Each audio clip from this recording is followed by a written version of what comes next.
أعوذ بالله من الشيطان الرجيم ومن لم يستطع منكم طولا أن ينكح المحصنات المؤمنات فمما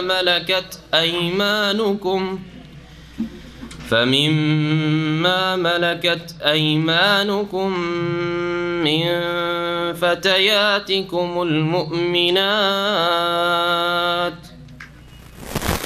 والله أعلم بإيمانكم بعضكم من بعض فانكحوهن بإذن أهلهن وآتوهن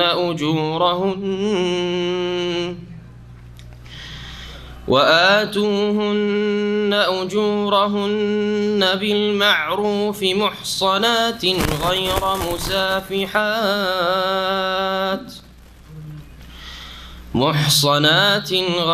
مسافحات ولا متخذات أخدان فإذا أحصن فإن أتين بفاحشة فعليهن نصف ما على المحصنات من العذاب ذلك لمن خشي العنة منكم وأن تصبروا خير لكم والله غفور رحيم يريد الله ليبين لكم ويهديكم سنن الذين من قبلكم ويتوب عليكم والله عليم حكيم السلام عليكم ورحمة الله وبركاته بسم الله الرحمن الرحيم الحمد لله رب العالمين والصلاة والسلام على سيد المرسلين نبينا محمد وعلى آله وصحبه أجمعين أما بعد فأعوذ بالله من الشيطان الرجيم ومن لم يستطع منكم طولا أن ينكح المحصنات المؤمنات فمما ملكت أيمانكم من فتياتكم المؤمنات والله أعلم بإيمانكم بعضكم من بعض فانكحوهن بإذن أهلهن وآتوهن أجورهن بالمعروف محصنات غير مصافحات ولا متخذات أخدان فإذا أحسن فإن أتين بفاحشة فعليهن نصف ما على المحصنات من العذاب ذلك لمن خشي العنة منكم وأن تصبروا خير لكم والله غفور رحيم মহান আল্লাহর সমস্ত প্রশংসা সালাত এবং সালাম নাযিল করবেন মুহাম্মদুর রাসূলুল্লাহ সাল্লাল্লাহু আলাইহি ওয়াসাল্লামের উপর। আমাদের তাফসীর আজকে হবে সূরা নিসার আয়াত নম্বর 25 থেকে। এর আগে যেসব নারীদেরকে বিবাহ করা হারাম সেগুলি আল্লাহ পাক বর্ণনা করেছেন, আর তারপরে বলেছেন যে এইসব যে বর্ণনা করলাম এছাড়া যত নারীরা রয়েছে সেগুলি হে পুরুষরা তোমাদের জন্য হালাল ওয়াহিল্লা লাকুম মা ওয়ারাআ যালিকুম। যেসব বিষয় আল্লাহ পাক রব্বুল আলামিন বর্ণনা করেছেন তার মধ্যে একটি ছিল যে ওয়াহালাইলু আবনাইকুম, তোমাদের ছেলেদের বউ অর্থাৎ বৌমা, ছেলেদের বউ, এই কথাটি ছিল। একটি প্রশ্ন এখানে সেটা হচ্ছে যে যদি পালক পুত্র হয়, পালক পুত্রের বউকে বিয়ে করা যাবে? যদি পালক পুত্র মারা যায় অথবা তালাক দিয়ে দেয়, বিয়ে করা যাবে না যাবে না? যাবে। তো আল্লাহ যে বলেছেন যে তোমাদের ছেলেদের বউকে, ছেলেদের স্ত্রীদেরকে হারাম করা হয়েছে, ওখানে আল্লাহ পাক একটি কথা বর্ণনা করেছেন সেটা লক্ষণীয়। সেটা হচ্ছে আল্লাহ বলছেন ওয়াহালাইলু আবনাইকুমুল্লাযীনা মিন আসলাবিকুম। এই মিন আসলাবিকুম শব্দ রয়েছে, তোমাদের ওই সব ছেলেদের স্ত্রীরা হারাম, আল্লাযীনা মিন আসলাবিকুম, যারা তোমাদের ঔরসজাত, তোমাদের ঔরসজাত ছেলে সন্তান, তাদের স্ত্রীরা তোমাদের জন্য। তাহলে এইটা বলে কি উদ্দেশ্য করেছেন যে যেগুলিকে তোমরা শুধু মুখে ডাকো ছেলে বলি, মানে ছেলে বলে ডেকেছো বা পালক পুত্র হিসাবে গ্রহণ করেছো, তাদের স্ত্রীরা তাদের ইন্তেকালের পরে অথবা তালাক দিয়ে দেওয়ার পরে হালাল। জি। বিবাহের ক্ষেত্রে আরেকটি বিষয় আরেকটু স্পষ্ট করতে চাইছি। আল্লাহ রাব্বুল আলামিন বলেছেন যে তোমরা নারীদেরকে বিয়ে করবে, বিয়ের ক্ষেত্রে কয়েকটি বিষয় উল্লেখ করেছেন। ইঙ্গিতে আয়াতে রয়েছে আর নবী করিম সাল্লাল্লাহু আলাইহি ওয়াসাল্লামের হাদিসে বিস্তারিত রয়েছে। একটি বিষয় হচ্ছে যে তোমরা তোমাদের পাত্রী তলাশ করবে। আল্লাহ তলাশ করার কথা বলেছেন। এই ক্ষেত্রে বেশ কিছু বিধিবিধান রয়েছে। পাত্রী দেখে নেওয়া ভালো, না দেখে বিয়ে না করে দেখে নিয়ে বিয়ে করে, যে ব্যক্তি বিয়ে করবে সেই দেখবে, অন্যরা নয়। এটা শরীয়ত সম্মত নয়। বন্ধু বান্ধব নিয়ে গিয়ে আর অন্য পুরুষরা দেখবে, নিকট আত্মীয় হোক না কেন ছেলে, তবুও এইসব জায়েজ নয়। যেই বিয়ে করবে সেই দেখবে। আর তার সাথে সাথে বিয়ের জন্য প্রথম যে বিষয়টি জরুরি সেটা হচ্ছে যে ইজাব কবুল হবে। মেয়ের অভিভাবকের পক্ষ থেকে ইজাব হবে, অর্থাৎ প্রস্তাব হবে যে আমার মেয়ের বিয়ে তোমার সাথে দিলাম, অথবা আমাদের দেশীয় ভাষা একটু পরিবর্তন করে আমার মেয়ের বিয়েটা পড়াবার অনুমতি দিলাম, পড়িয়ে দেন। ওই যে বিয়ে পড়াই যে মৌলভী সাহেব বা যে কোনো খতিব সাহেব হোক, তাকে কি বলে বা সমাজের লোককে বলে যে আমার মেয়ের বিয়েটা আপনারা পড়িয়ে দেন বা পড়াবার অনুমতি দিলাম। এই যে অনুমতি দিলাম, এটা হচ্ছে ইজাব আরবি ভাষায়। এটা আবশ্যক।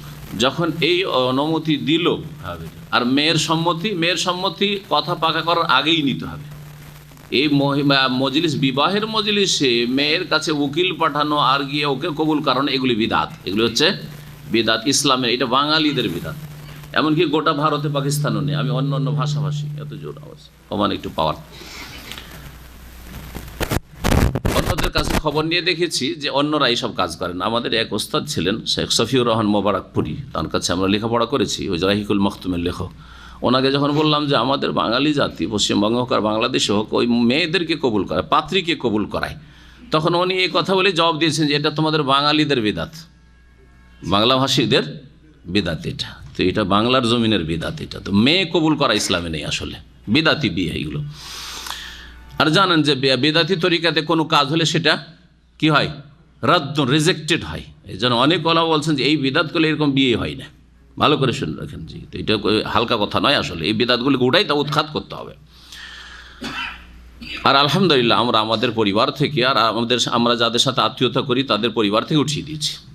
আমরা আমাদের পরিবার থেকে, বংশ থেকে উঠিয়ে দিচ্ছি। আর আলহামদুলিল্লাহ আমরা যেসব পরিবারে আত্মীয়তা করেছি আমার অথবা আমার ভাইদের, সবগুলি থেকে উঠিয়ে দিয়েছি। এটা তাদেরকে আগে জানিয়ে দেওয়া হয় যে এই বেদাতি তরিকাতে আমাদের বিয়ে হবে না। জি, আমাদের পরিবার না কোনো মেয়ের বিয়ে হবে না কোনো ছেলের বিয়ে হবে, এই মেয়েকে কবুল করিয়ে। যারা মানবে ঠিক আছে, আর যারা বেদাত ছাড়বে না তাদের সাথে আসসালাম, কোনো সম্পর্ক নেই। বিবাহ শাদী আত্মীয়তার কোনো সম্পর্ক নেই। এইরকম শক্ত হইতে হবে, তাহলে কিছু সংস্কার করা সম্ভব হবে, বিদাতকে উঠানো যাবে। আর না হলে যদি বলেন যে দেশে সবাই করছে আমরাও করি, তাহলে এই বিদাত কিয়ামত পর্যন্ত উঠবে না, এই গুমরাহি থেকেই যাবে। তো ইজাব আগেই সম্মতি নিয়েছে, কথা পাকা করার আগে সম্মতি যখন মেয়েটার হয়েছে, ও রাজি, তখন কথা পাকা করবে। কথা পাকা করে বিবাহের মজলিসে যেখানে বিবাহ বন্ধন আকদ হবে সেখানে মেয়ের অভিভাবক, বাপ থাকলে সবচেয়ে বড় অভিভাবক হচ্ছে বাপ, আর না হলে কাছের কোনো আত্মীয়, যে কাছের আছে সে বেশি হকদার। তো বলবে যে আমার মেয়ের বিয়ে দিলাম বা বিয়ে পড়িয়ে দেন। ছেলে কবুল করবে। ছেলে কি বলবে? কাবেল, তো যে কোনো ভাষায় বলুক, যে ভাষা বুঝে সেই ভাষা দিয়ে বলবে আমি এই বিয়ে গ্রহণ করলাম। ইজাব কবুল তাহলে হলো, ইজাব কবুল। দ্বিতীয় হচ্ছে যে বে আমওয়ালিকুম, ধন সম্পদ দিয়ে, তার মানে মোহরানা দিতে হবে। মোহরানা দিতে হবে। নগদ দেওয়াই সুন্নতি তরিকা, কিন্তু দিতে হবে, ফাঁকি দিলে হবে না। 2 নম্বর কথা। 3 নম্বর হচ্ছে যে বিবাহ করতে হবে, বিবাহ করতে হবে স্থায়ীভাবে রাখার উদ্দেশ্যে। শিয়া রাফিজের মতো মোতার বিবাহ নেই, টেম্পোরারি বিয়ে নেই। আর 5 স্টার হোটেলের এই কন্ট্রাক্টের 1 দিন 2 দিনের আমি বিল দিলাম আর জেনা করতে থাকলাম, এগুলো জেনা। যেমন 5 স্টারে জেনা, ঠিক তেমনই শিয়া রাফিজিদের এই মোতার বিবাহ, কন্ট্রাক্টের বিয়ে 1 দিন 2 দিন 3 দিন 1 মাস 2 মাসের জন্য এত টাকার বিনিময়ে রাখলো আর তারপরে ছেড়ে দিল। ইরানে ব্যাপক হারে চলছে, এবং যেসব জায়গায় শিয়ার আছে রাফিজিরা এইসব কাজ করে। নোংরামি, এই হচ্ছে জঘন্য কাজ। আর জেনা যেটা ধর্মের নামে, এরাই করে থাকে এই মুনাফিকরা। তো এই বিয়ে হতে হবে স্থায়ীভাবে তার সাথে সংসার করার উদ্দেশ্যে, মনে আবার অসৎ নিয়ত না থাকে। গত সপ্তাহে বিষয়গুলি বলতে গিয়ে কথা কমপ্লিট হয়নি। 4 নম্বর যে বিষয়টি, বিয়েটা গোপনে হইলে হবে না। বিয়ে হইলে হয়তো, কিন্তু গোপনে হয়তো আপনি মেয়ে রাজি, আর মেয়ের একজন অভিভাবক ও রাজি, আর কাউকে জানাইল না, কারণ হয়তো আর আত্মীয় স্বজন আছে, ওরা হয়তো সমস্যা করে বা কিছু হবে, চুপচাপ বিয়েটা পড়িয়ে দিল, গ্রামের লোক কেউ জানতে পারলো না। কমপক্ষে 2 শাক্ষী জানতে হবে। এলানুন নেকা, বিবাহের একটা দিক হচ্ছে এলানুন নেকা, এই বলে হাদিসের কিতাবে চ্যাপ্টারই একটা আছে, ফিকহের কিতাব একটা চ্যাপ্টার আছে। বিবাহের কি করতে হবে? ঘোষণা করতে হবে, যাতে করে ওই পাত্রীটাকে নিয়ে যখন ওই পাত্র বেরোবে কোথাও রাস্তাঘাটে মার না খেতে হয়, তাই না? এই কার মেয়েকে তুই উদা হচ্ছিস, হয়তো গণপিটনি শুরু হবে না? হ্যাঁ, বড় হিকমত আছে আল্লাহ পাকের বিধান। এই 4টি কথা মনে রাখবেন বিয়ের ক্ষেত্রে। কি বললাম?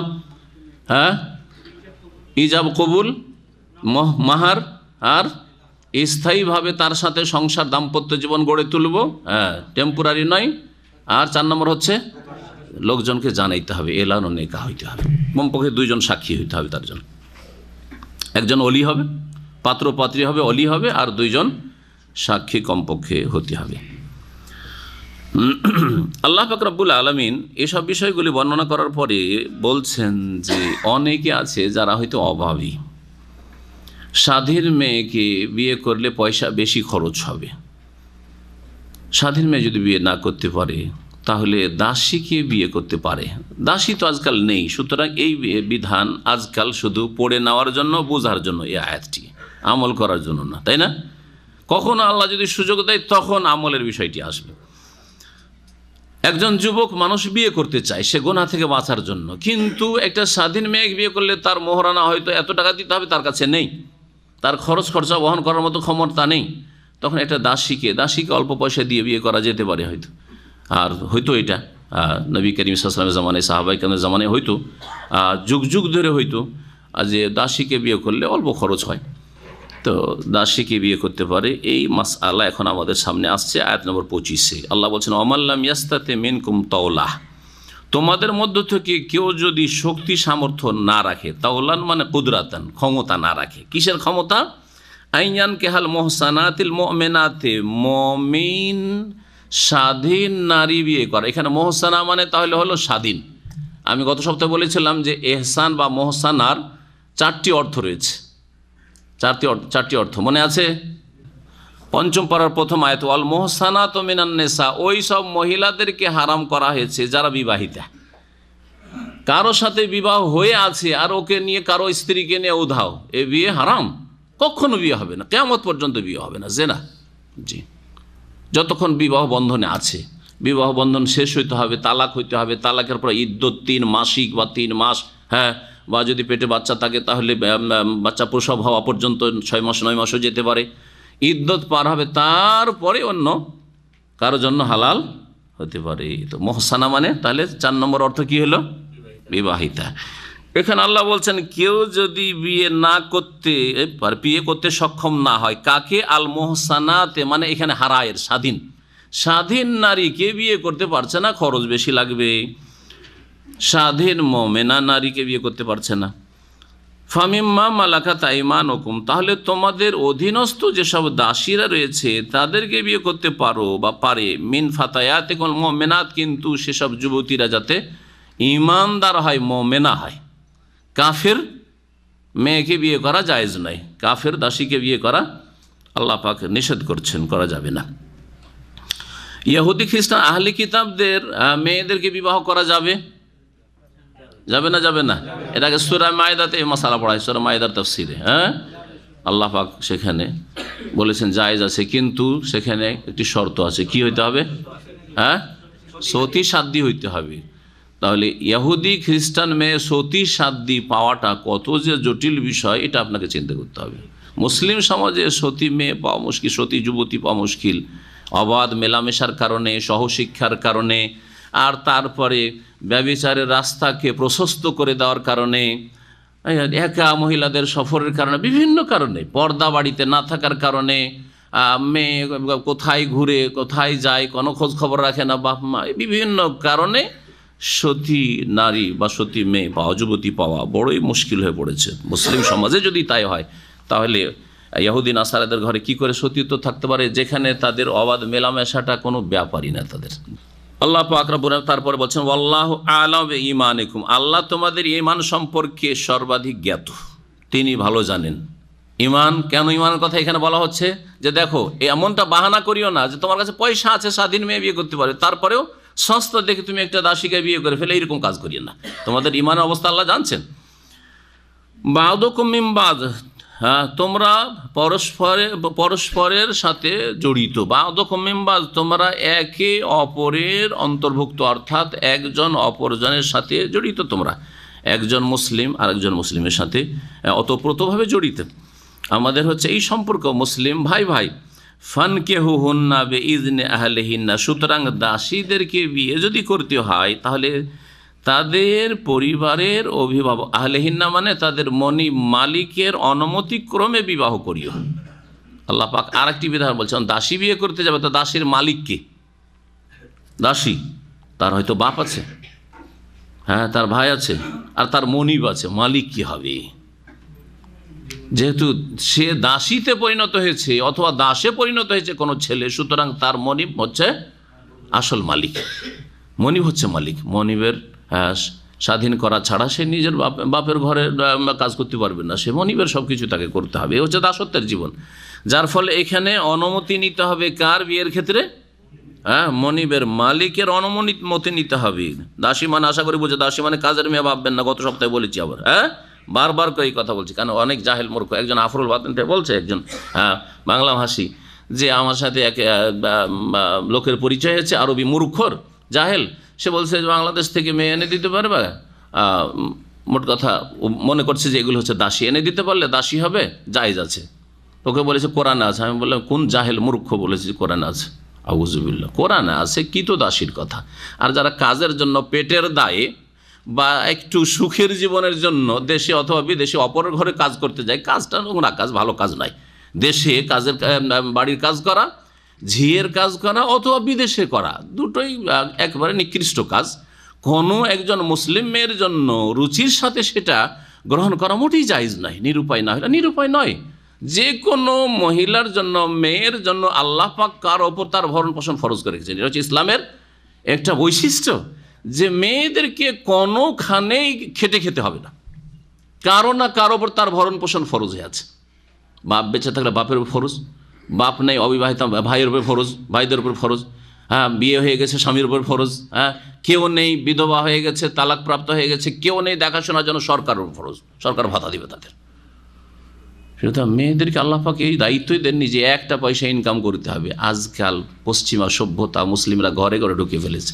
এখন পুরুষদের চাইতে মহিলারা বেশি চাকরি করতে উদ্গ্রীব, মরিয়া উঠেছে চাকরি করতে হবে। আর মহিলাদের চাকরির পয়সা দিয়ে তাদের মেকআপের খরচই হয় ইল্লা মাশাল অল্প কিছু, হয়তো হাজারে দুটো চারটা মহিলা পাওয়া যাবে যাদের পয়সা দিয়ে হয়তো ভাই বেরাদের কোনো কাজ আসে, সংসার চালানো হয়। না হলে এই পয়সা দিয়ে কী হয়? হ্যাঁ, তাদের প্রয়োজন মিটানো। চাকরি করে, সুতরাং তার কাছে 5টা 7টা জোড়া কাপড়ের জায়গায় 50টা আছে, পয়সার অভাব নেই। এগুলি হচ্ছে, শুধু এগুলি হচ্ছে। এটা হচ্ছে আন্তর্জাতিক গবেষণা বলছে যে মহিলাদের ইনকাম করা পয়সা দিয়ে অথবা চাকরি করা পয়সা দিয়ে দারিদ্র মোচন হয় না, আর হবেও না কিয়ামত পর্যন্ত। বেকার সমস্যার সমাধান হয় না। আজকাল এগুলি না সরকারের কথা, সরকারি কথা, বেকার সমস্যা দূর করবো, বেকার সমস্যার সমাধান করব, দারিদ্র মোচন করব। দারিদ্র মোচন হবে না মেয়েদের ইনকাম করা পয়সা দিয়ে। তারপরে বেকার সমস্যার সমাধান হবে না মেয়েদেরকে বেশি শিক্ষিত করে তাদেরকে চাকরিতে, রাস্তাঘাটে, কলকারখানাতে আর বড় বড় প্রতিষ্ঠানে তাদেরকে টেনে নিয়ে আসায়। তাদের জন্য আল্লাহ বলছেন ওয়াকারনা ফি বুয়ুতিকুন্না, তাদের বাড়িতেই ডিউটি রয়েছে। আল্লাহ বলছেন, আল্লাহ পাক ভালো জানেন যাকে সৃষ্টি করেছে তার সম্পর্কে, কার বাইরে ডিউটি কার বাড়িতে ডিউটি আল্লাহ বেশি জানেন। ওয়াকারনা ফি বুয়ুতিকুন্না, আল্লাহ বলছেন হে নারীরা তোমরা বাড়িতে অবস্থান করো, বাড়িতে অনেক কাজ তোমাদের রয়েছে। যারা চাকরি করে তারা বাড়ির দায়িত্ব সম্পর্কে একেবারে অবহেলা করে, সেই জন্য তাদের ছেলে মেয়েরা আদর স্নেহ পায় না, হ্যাঁ, ঠিকভাবে লালিত পালিত হয় না। সৎ চরিত্রের ইল্লা মাশাআল্লাহ হওয়া অসম্ভবের কাছাকাছি একবারে। যারা নিজের ছেলে মেয়েকে লালন পালনের ক্ষেত্রে সময় দিতে পারে না, যে মহিলারা তাদের ছেলে মেয়ে নেক হবে, সৎ হবে, ভালো তরবিয়ত পাবে, এটা আশা করা যায় না। জি, তো ফিরে আসি আমাদের তাফসীরের দিকে। আল্লাহ পাক রব্বুল আলামিন বলছেন যে ফানকিহুহুন্না বিইজনি আহলিহিন্না, কিতু দাসীদেরকে যখন বিয়ে করবে তখন মনিবের অনুমতিক্রমে বিয়ে করবে। ওয়া আতুহুন্না উজুরাহুন্না, এবং তাদেরকে তাদের মোহরানা দেবে, মোহর দিতে হবে, কম হয়তো স্বাধীনের চাইতে কম দেবেন কিন্তু মোহর দিতে হবে। বিল মারুফ, সৎ ব্যবহারের সাথে, ভালো আচরণের সাথে। ভালো আচরণের সাথে মোহর দেওয়াটা কেমন? আপনি আমার কাছে টাকা পাবেন, যত তাড়াতাড়ি দেব তত ভালো না? হ্যাঁ, আজকের 10,000 রিয়াল 25 বছর 20 বছর পরে কি 10,000 ওই মূল্য থাকবে? কিচ্ছু থাকবে না এই মূল্য। হ্যাঁ, থাকবে মূল্য? তা আমি ওই টাকাটাই আজকে নিলাম আর ভোগ করতে থাকলাম, আর 5 বছর 10 বছর পরে দিলাম আপনাকে ওই 10,000 টাকা, বেশি দিলে সুদ। হ্যাঁ, 10,000 টাকায় দিলাম, তো আপনার ক্ষতি করলাম না? এটা ভালো কাজ করলাম? মারুফ হলো না? মারুফ হলো না। হ্যাঁ, সদ্ব্যবহার এটা হলো না। তো স্ত্রীদেরকে বিয়ে করার পরে 50-60 বছরের সারা জীবন কেটে গেল, ছেলে মেয়ে নাতি নাতনি হয়ে গেল, সব কিছু হয়ে গেল, আর মৃত্যুর সময় হয় মোহরানা দিচ্ছে, আর না হলে অধিকাংশ লোক কিনে নিচ্ছে, মাফ নিয়ে নিচ্ছে। অসৎ লোকেরা। সৎ ব্যবহারের সাথে দাসী হলেও, দাসীকেও যদি বিয়ে করো তাদেরকে মোহরানা দেওয়া, আল্লাহ পাক বলছেন মুহসানাতিন গায়রা মুসাফাহাত, ওই দাসীরা যাতে করে সচ্চরিত্রা হয়, সতী সাধ্যী হয়, গায়রা মুসাফাহাত, তারা ব্যভিচারিণী না হয়, গায়রা মুসাফাহাত ব্যভিচারিণী না হয়, ওয়ালা মুত্তাখিজাতি আখদান, আর তারা গোপনে উপপত্তি গ্রহণকারিণী না হয়। আল্লাহ দুটো কথা বর্ণনা করেছেন এদের ক্ষেত্রে। একটি হচ্ছে তারা যেন সতী সাধ্যী হয়, গায়রা মুসাফিহাত ব্যভিচারিণী না হয়, যাদের পেশাই হচ্ছে অহরহ ব্যভিচার করা, এইরকম যেন নোংরা চরিত্রের না হয়। আর কিছু মহিলা আছে অসৎ চরিত্রের, তারা সবসময় তো ব্যভিচার করে না, কিন্তু মাঝে মধ্যে সুযোগ পেলে গোপনে ওই যে বয়ফ্রেন্ড, মোত্তাখেজাত আখদান, আজকালকার বয়ফ্রেন্ড গার্লফ্রেন্ড, এই মাঝে মধ্যে জেনা ব্যভিচার করে, এইরকম না হয়। পেশাদার জেনাকারিনী যেন না হয় যে দাসীকে বিয়ে করবে, আর কখনো কখনো গোপনে কারো সাথে, কোনো যুবকের সাথে সম্পর্ক রেখেছে, অবৈধ সম্পর্ক, আর ব্যভিচারে লিপ্ত হয়, এইরকম চরিত্রেরও যেন না হয়। এইরকম চরিত্র হলে বিয়ে করিও না, ওইসব দাসীকেও বিয়ে করি না, স্বাধীনকেও বিয়ে করিও না। একজন সৎ মানুষ চরিত্রহীনা মেয়েকে বিয়ে করবে না। এইরকমই একজন নেক মহিলা চরিত্রহীন কোনো পুরুষকে বিয়ে করবে না, যে বিষয়গুলি আল্লাহ পাক সূরা নূরের প্রথম দিকে বর্ণনা করেছেন। ওয়ালা মুত্তাখিজাত আখদান, যেমন খালিল মানে হচ্ছে অন্তরঙ্গ বন্ধু, ঠিক তেমনি খাদিন মানে হচ্ছে বন্ধু। তো খালিল যে কোনো বন্ধুকে বলা হয়, ভালো বন্ধুকে বলা হয়, মন্দ বন্ধু হইতে পারে। আর খাদিন বলা হয়, যে এখানে খাদিনের বহুবচন আখদান, যারা অসৎ উদ্দেশ্যে পুরুষের কোনো মেয়ের সাথে অবৈধ সম্পর্কের বন্ধুত্ব স্থাপিত হওয়া, একে বলা হয়। এই আয়াতগুলি সম্পর্কে নবী করিম সাল্লাল্লাহু আলাইহি ওয়াসাল্লাম একটি হাদিস আছে, শোনাই। নবী সাল্লাল্লাহু আলাইহি ওয়াসাল্লাম বলছেন, কোনো দাস অথবা দাসী বিয়ে মালিকের বিনা অনুমতি বিয়ে করলে সে হচ্ছে জেনাকারী। বলছেন আইয়ুমা আবদিন তাজাওয়াজা বিগাইরি ইজনি মাওয়ালি, কোনো দাস অথবা দাসী যদি বিয়ে বসে যায় বা বিয়ে করে নাই তার মনিবের অনুমতি ছাড়া, ফাহুয়া আহেরুন, তাহলে সে হচ্ছে জেনাকারী। জি, এইরকমই যেসব মেয়েরা অভিভাবকের বিনা অনুমতিতে কোর্ট ম্যারেজ করে, তারা ওই চরিত্রের। এটাও জায়েজ না, লা নিকাহা ইল্লা বিওয়ালিয়্যিন। আর এইরকম বিয়ে করলে যেন জেনায় লিপ্ত হইল। আচ্ছা, মনিব যে মালিক, সে যদি মহিলা হয়, তো মহিলার বিয়ে দিতে পারে কি? একজন দাসীকে কেউ বিয়ে করবে, দাসীর মালিক হচ্ছে মহিলা, তাহলে মহিলাকে বিয়ে দিতে পারবে? মহিলা ওলি হতে পারে না। এই মর্মে নবী করিম সাল্লাল্লাহু আলাইহি ওয়াসাল্লামের হাদিস শোনাই। হাদিস ইবনে মাজাতে রয়েছে, আর আগের হাদিসটি আবু দাউদে রয়েছে। বলছেন নবী সাল্লাল্লাহু আলাইহি ওয়াসাল্লাম, লা তুজাউজুল মারআতুল মারআতা, কোনো একজন মহিলা অপর মহিলার যেন বিবাহ না দেয়। মেয়ের বিয়ে মা দিয়ে দিল, ওর বাপকে জানতেই দিল না, অথবা বাপের তালাক হয়েছে। অনেক সময় এইরকম ক্ষেত্রে পরিস্থিতিগুলো, বাপের তালাক হয়ে গেছে বা বাপ তালাক দিয়ে দিয়েছে, তখন মেয়েটাকে ওই মহিলা নিয়ে চলে গেছে। যখন তালাক হয়ে সম্পর্ক খারাপ হয়েছে, আরে আমার খরচ খরচা দেয় না, মেয়েকেও দেখলো না, আর ওকে আবার বলতে যাব, ওকে বলে ওর অনুমতি নিয়ে বিয়ে দেবো, আমি বিয়ে দেবো। মহিলা হয়তো তার মেয়ের বিয়ে দিচ্ছে না, বিয়ে হবে না, যদিও তালাক হয়ে গেছে, কিন্তু বাপ আছে, বাপের অনুমতি, বাপই হচ্ছে ওলি। সুতরাং হ্যাঁ, যদি দেখাশোনা মেয়ের খরচ খরচা কিছুই না দেয়, তখন দেখতে অন্য কোনো অলি পাওয়া যাচ্ছে কি না। হ্যাঁ, যে মেয়ের নানা থাকে সে অলি হইতে পারে, যেমন দাদার জায়গায় নানা হইতে পারে, অলি হইতে পারে। মহিলার বিয়ে দিতে পারবে। ওয়ালাল মার আতনাফসা, এমনকি মহিলা নিজের বিয়ে বসতে পারবে না, গেল আর বিয়ে বসে গেল, প্রেম হলো বিয়ে। ফাইন্না জানিয়া, এখন শোনেন, ফাইন্না জানিয়া হিয়াল্লাতি তুজাউজু নাফসাহা, যে নিজের বিয়ে নিজেই বসে যায়, কোর্ট ম্যারেজ করে নেই, সে হচ্ছে জানিয়া জেনাকারিনী। ভালো করে শোনেন, যে নিজেই বিয়ে বসে যায় সে হচ্ছে জেনাকারিনী। ইবনে মাজার হাদিস, জি হাদিস সহিহ। তারপরে মহান আল্লাহ বলছেন, ফাইদা ওহসেন্না ফাইন আতাইনা বিফাহিশা। প্রাচীন যুগে দাসীরা বেশি জেনা লিপ্ত হইত, এমনকি কাফের মুশরিক, আরব মুশরিকেরা জাহিলিয়াতের যুগেও জানতো যে জেনা ব্যভিচার করে দাসীরা।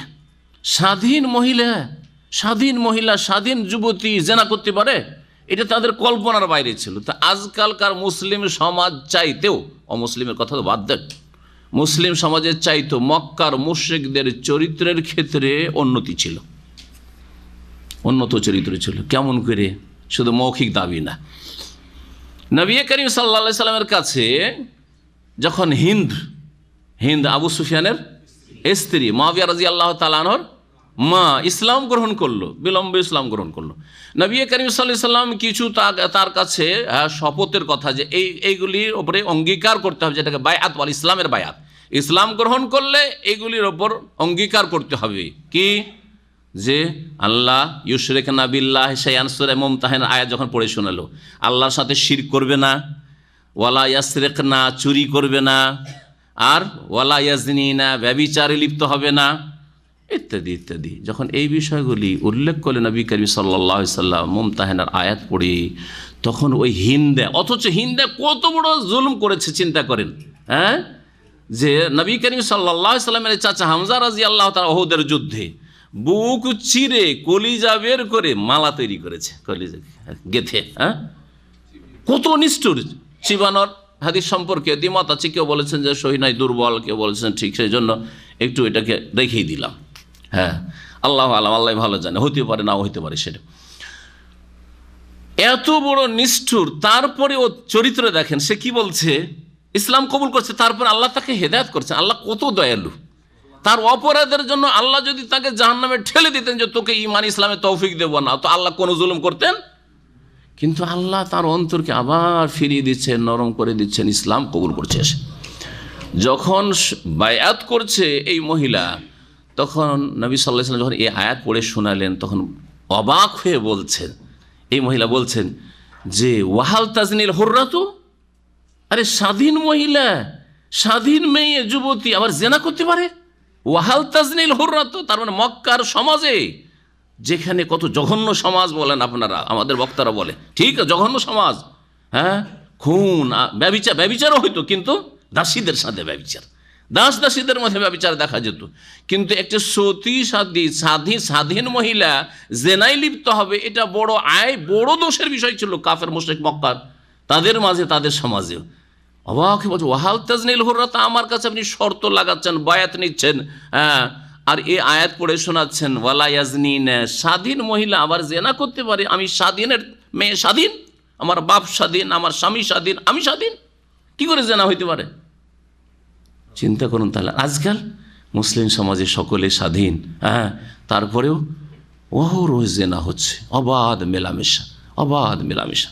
ইন্না লিল্লাহি ওয়া ইন্না ইলাইহি রাজিউন। কোথায় মুসলিম জাতি পৌঁছে গেছে, কত অধপতনে পৌঁছে গেছে, চারিত্রিক দিক থেকে, ইমানের দিক থেকে, আর আমলের দিক থেকে, যার ফলে সমস্ত বালা মুসিবত মুসলিম জাতির ওপর। আল্লাহ পাক যেন ফিরে আসার তৌফিক দান করেন। আবার আল্লাহ রাব্বুল আলামিন যে এই দাসীরা যাদেরকে দাসী বিয়ে করলে তারপরে ব্যভিচারে লিপ্ত হয়ে গেল, ফাইন আতাইনা বিফাহিশা, যদি এই দাসীরা অশ্লীলতায় লিপ্ত হয়, মানে ব্যভিচারে লিপ্ত হয়, ফাআলাইহিন্না নিসফু মা আলাল মুহসানাতি মিনাল আযাব, তাহলে ওই দাসীদেরকে দণ্ডবিধানের শাস্তি দিতে হবে বিবাহ বা কি বলছে স্বাধীন, এখানে মোহসানাত স্বাধীনের অর্থে স্বাধীন মহিলাদের অর্ধেক শাস্তি, স্বাধীন মহিলাদের নিসফ মা আলাল মোহসানাত, স্বাধীন মহিলাদের যতটা শাস্তি রয়েছে তার মানে তার অর্ধেক শাস্তি দিতে হবে। স্বাধীন মহিলাদের শাস্তি কি? বিবাহিতা হলে রজম বা বিবাহিত হলে রজম, কিন্তু এই দাসীদের ক্ষেত্রে রজমের বিধান নেই। দাসীদের ক্ষেত্রে মনে রাখেন, দাসীদের ক্ষেত্রে মুফাসসিরিনগণ বলছেন এই আয়াতের আলোকে, কারণ এই মেয়ের দেখেন প্রসঙ্গ আলোচনা, এই আয়াতি দলিল রয়েছে, আলোচনা চলছে যে তুমি ওই মহিলাকে বিয়ে করলে, দাসীকে কি করলে? বিয়ে করলে, তো এখন তো সে বিবাহিতা হয়ে গেল, তারপরে যদি কিসে লিপ্ত হয়? ব্যভিচারে লিপ্ত হয়, তাহলে তাকে অর্ধেক শাস্তি দিতে, তো রজমকে ভাগাভাগি কি করে করবেন? করা যাবে? তাহলে বোঝা গেল যে দাসীদের ক্ষেত্রে রজম প্রযোজ্য, রজমের শাস্তি সংসারের শাস্তি প্রযোজ্য নয়। কি করতে হবে? অর্ধেক শাস্তি দিতে হবে। অর্ধেক শাস্তি কত?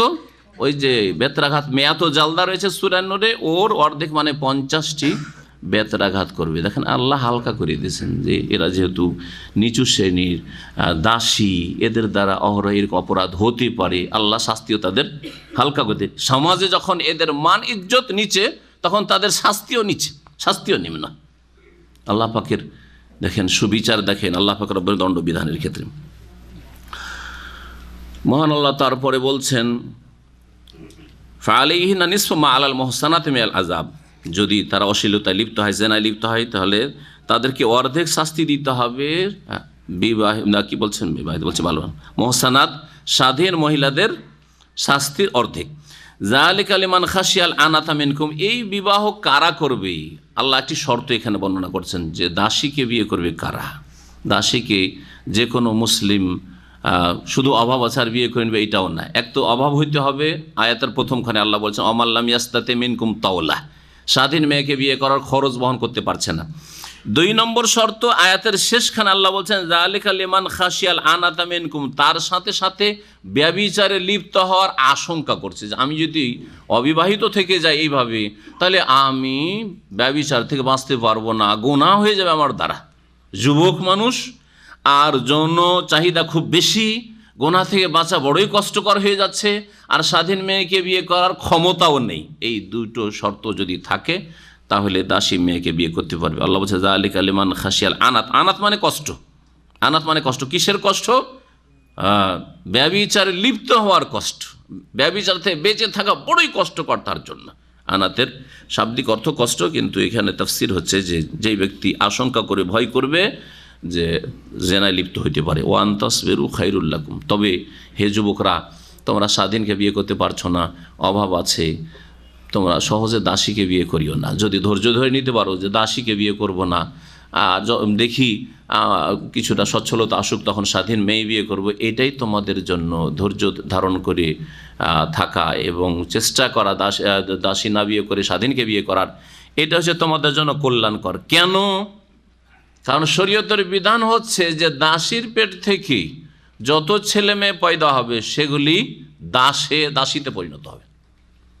আপনি একজন স্বাধীন মানুষ, এটা দাসীকে বিয়ে করার কারণে তারপরে ছেলে মেয়ে যখন হয়ে গেল, ছেলে মেয়েগুলো দাসীতে পরিণত হয়ে গেল।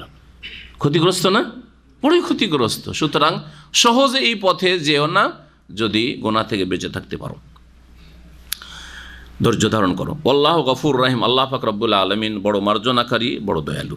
ইউরিদুল্লাহু লিয়ুবাইয়্যিনা লাকুম, আল্লাহ পাক চান তোমাদের জন্য বিশদভাবে বিধিবিধান বর্ণনা করতে। ওয়াইয়াহদিয়াকুম সুনানাল্লাযিনা মিন ক্বাবলিকুম, আর তোমাদেরকে পরিচালিত করতে চান তোমাদের পূর্বে যেসব সৎ লোকেরা ছিল। এখানে সৎ লোক উদ্দেশ্য আম্বিয়া রসুলগণ এবং তাদের অনুসারী, তাদের সাথী সঙ্গী এবং অনুসারীরা, তাদের আদর্শে পরিচালিত করতে চান। ওয়াইয়াহদিয়াকুম, তোমাদেরকে পরিচালিত করতে চান সুনানাল্লাযিনা মিন ক্বাবলিকুম, তোমাদের পূর্বে যেসব সৎ লোকেরা ছিল তাদের আদর্শে। ওয়াতুব আলাইকুম, এবং তোমাদের তওবাও আল্লাহ গ্রহণ করতে চান, তওবার তৌফিক দিতে চান। আল্লাহু আলিমুন হাকিম, আল্লাহ পাক রব সর্বজ্ঞ, সব কিছু জানেন, হাকিম এবং তিনি প্রজ্ঞাবান। আল্লাহ পাক তারপরে বলছেন আল্লাহ ইউরিদু আন ইয়াতুবা আলাইকুম, আল্লাহ পাক তোমাদের তওবা কবুল করতে চান। আল্লাহ চান আন ইয়াতুবা আলাইকুম, যে তোমাদের তওবা তিনি কি করবেন? আল্লাহ তওবা, আল্লাহর সাথে তওবা সম্পৃক্ত হলে গত সপ্তাহে বা তার আগের সপ্তাহে বলেছি কি অর্থ হবে? দুটো অর্থ হবে, একটা তওবা কবুল করা, আর একটা হচ্ছে তওবার ক্ষমতা দেওয়া, তৌফিক দেওয়া, শক্তি সামর্থ্য দেওয়া। দুটোই অর্থ এখানে পড়ছে। আল্লাহ ইউরিদু আন ইয়াতুবা আলাইকুম, আল্লাহ তোমাদেরকে তওবার তৌফিক দিতে চান। তওবার রাস্তা সহজ, এমন কোনো মুশকিল না, চেষ্টা করলেই হলো। জি, এইরকমই আল্লাহ তোমাদের তওবা করলে তওবা কবুল করতে চান, এমন নয় যে না আমি তওবা কবুল করবই না, মাফ করবো না। না, মুশরিক, চিন্তা করেন, হিন্দার কথা একটু আগে আলোচনা করলেন, হিন্দা বড় মুশরিক একটা ছিল, আর খুনি, বড় অপরাধী, জালেমা, অন্তরে কোনো মায়া দয়া নেই, তাকেও আল্লাহ কি করলেন, তওবার তৌফিক দিলেন। আবার যখন কালেমা পড়লো তওবা কবুলও করলেন না করলেন না?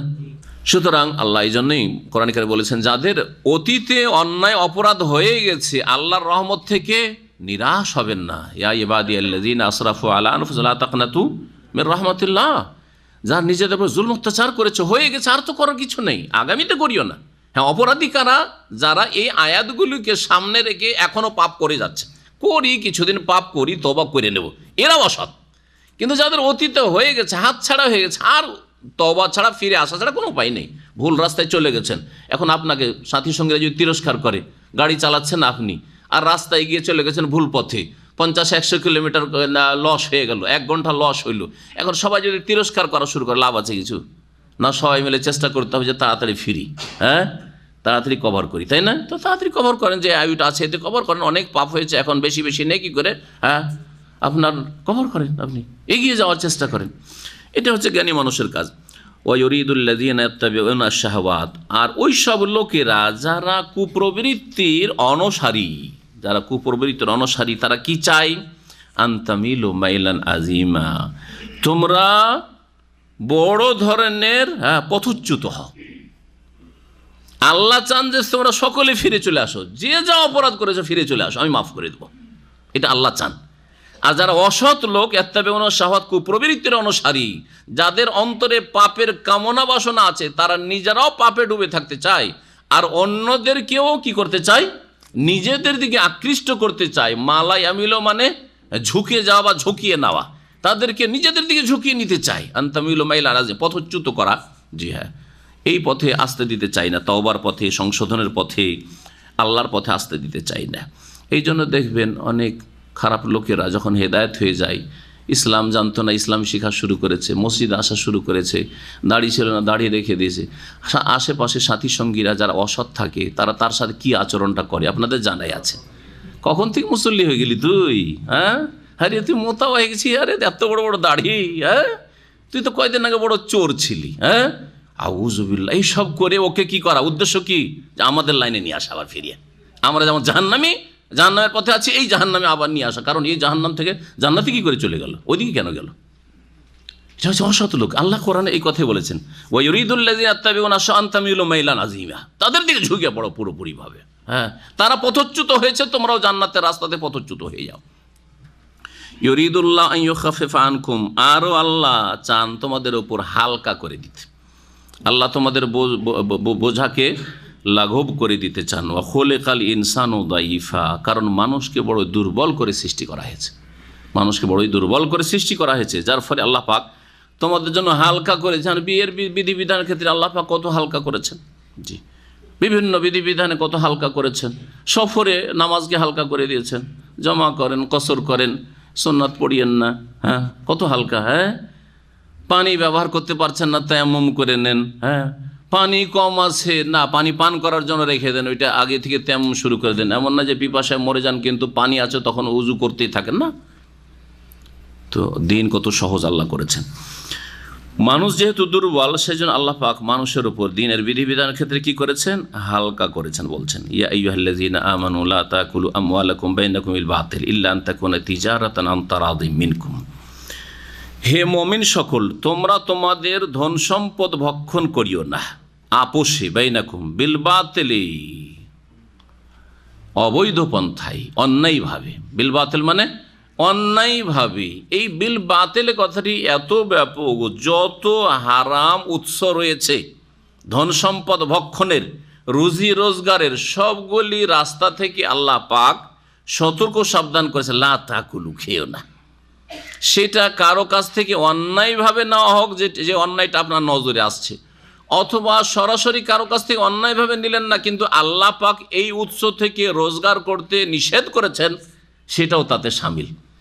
যেমন এতে সুদ শামিল, ঘুষ শামিল, চুরি ডাকাতি ছিনতাই শামিল, ধার নিয়ে উদা হয়ে গেলাম, দিলাম না, ওই টাকাটা নিজের কাজে লাগালাম, একসাথে শেয়ারে ব্যবসা শুরু করলাম, তারপর 9-6 করে তাকে কলা ধরিয়ে দিলাম, আমি সব নিয়ে গেলাম, এগুলি যেমন এর মধ্যে শামিল। তেমনি আপনি হয়তো ব্যবসায়ী করছেন, এইভাবে কোনো মানুষের কাছ থেকে মেরে খান না, কিন্তু সেই যেই মালসামানগুলির ব্যবসা করছেন সেগুলি হচ্ছে হারাম। সিগারেটের ব্যবসা, আমি কারোর কাছ থেকে বেমানি করে খাই না, আমি একটা সিগারেটের প্যাকেটের এত দাম, আমি এই দাম নিচ্ছি না, এটা বাতিল পন্থা, অন্যায়, কারণ উৎস হচ্ছে হারাম। মদের ব্যবসা, বেশ্যাবৃত্তি, এইরকমই যতগুলি হারাম ব্যবসা, ধোকার ব্যবসা, পানি পুকুরে মাছ বিক্রি করে দিলাম, আরে পানির তলায় মাছ আছে না সাপ আছে আল্লাহ ভালো জান, আর মাছ আছে তো কতটা আছে, বিক্রি করে দিলাম, হারাম, ধোকা, জেহালাত, অস্পষ্টতা, এইসব। পায়রার খোপ আছে, কবিতর খোপ কি বলেন আপনারা? খোপ বলেন, খোপ আছে, এই পায়রার খোপে যতটা পায়রা আছে বিক্রি করে দিলাম, ঠিক হারাম, বোঝা গেছে। তারপর আম বাগান, রাজশাহী চাঁপাইনবাবগঞ্জে দিয়ে যান, আম বাগান, পাতাতে বিক্রি, এখন মুকুল হয়নি, এখন বিক্রি হয়ে গেছে, আগামী বছর যেন বিক্রি হয়ে গেছে, কিছুই হদিস পায় না মানুষ যে কী হবে না হবে। যতক্ষণ পর্যন্ত কাজের যোগ্য ফল না হয়েছে বিক্রি করা হারাম না বিকার বিশ্বাস করতে। তাহলে বোঝা গেল যে যদি ফল দেখাও যায় যে এবার মুকুল অনেক বেশি, আর দেখা যাচ্ছে যে আম অনেক বেশি হবে, লিচু অনেক বেশি হবে, কিন্তু আচারেরও যোগ্য হয়নি, তাহলে এই বাগান বিক্রি করা হারাম। এগুলো হচ্ছে বাতিল পন্থায় ভক্ষণ করা। এইরকম বহু দিক রয়েছে, সময়ের স্বল্পতার জন্য সেগুলি বর্ণনা করছি না। যে কোনো হারাম উৎস, এক কথায় হারাম উৎস থেকে কোরআন এবং হাদিস দ্বারা প্রমাণিত যেগুলি উৎস হারাম।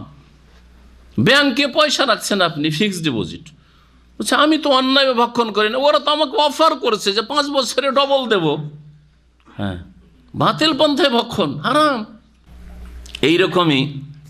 এইরকমই মালিকদের অনেকেই জুলম অত্যাচার করে কফালা নেওয়া, শেখ ইবনে ওসাইমিন রাহমাতুল্লাহ আলাইহি বলছেন যে এইভাবে কফালা নেওয়া হারাম। যদি তার খরচ খরচা, বাৎসরিক খরচ খরচা হয় সেটা আলাদা কথা।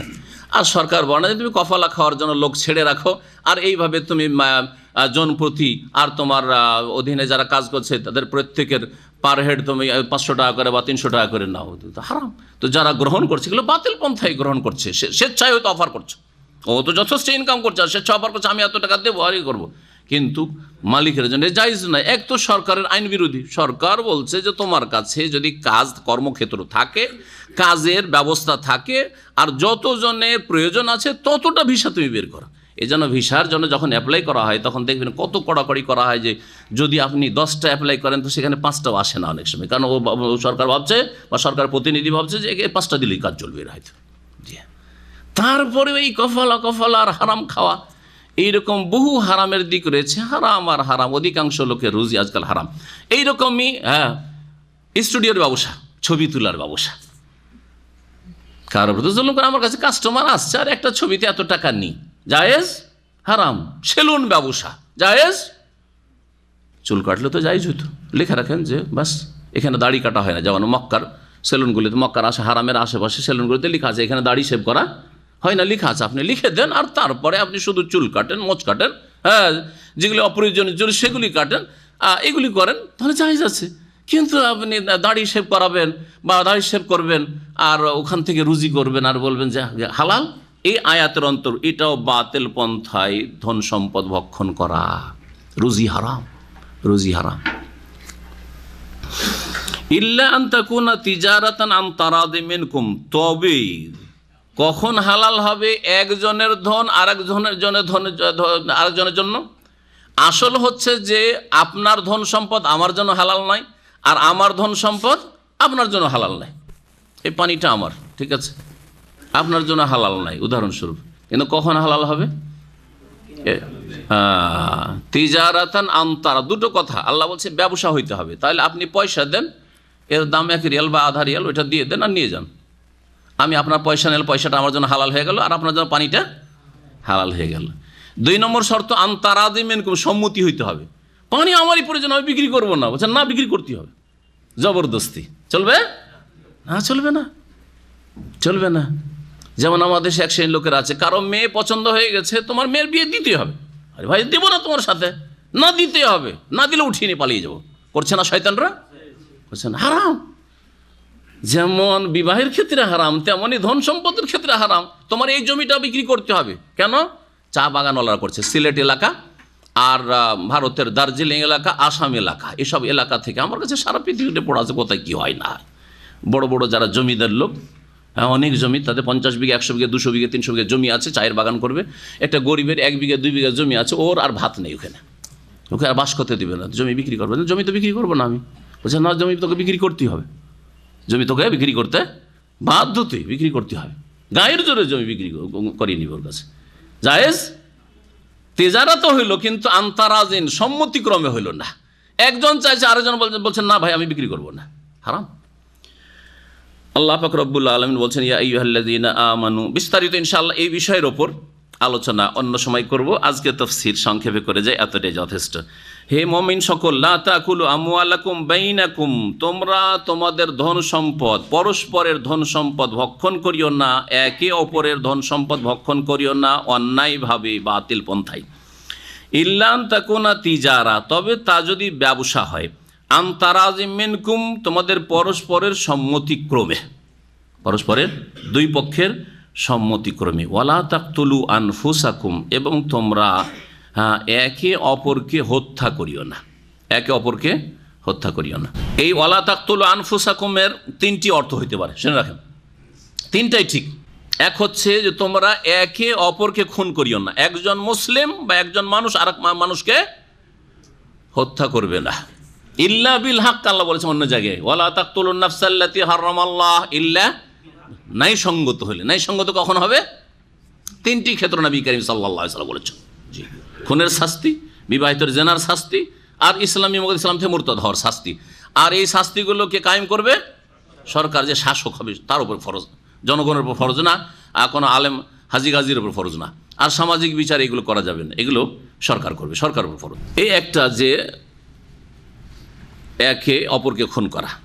আর একটা হচ্ছে ওয়ালা তাকতুলুমের দ্বিতীয় তাফসীর, তোমরা আত্মহত্যা করিও না। তাকতুলু আনফুসাকুম, শাব্দিক অর্থ তো নিজেকে হত্যা করিও, তাই না?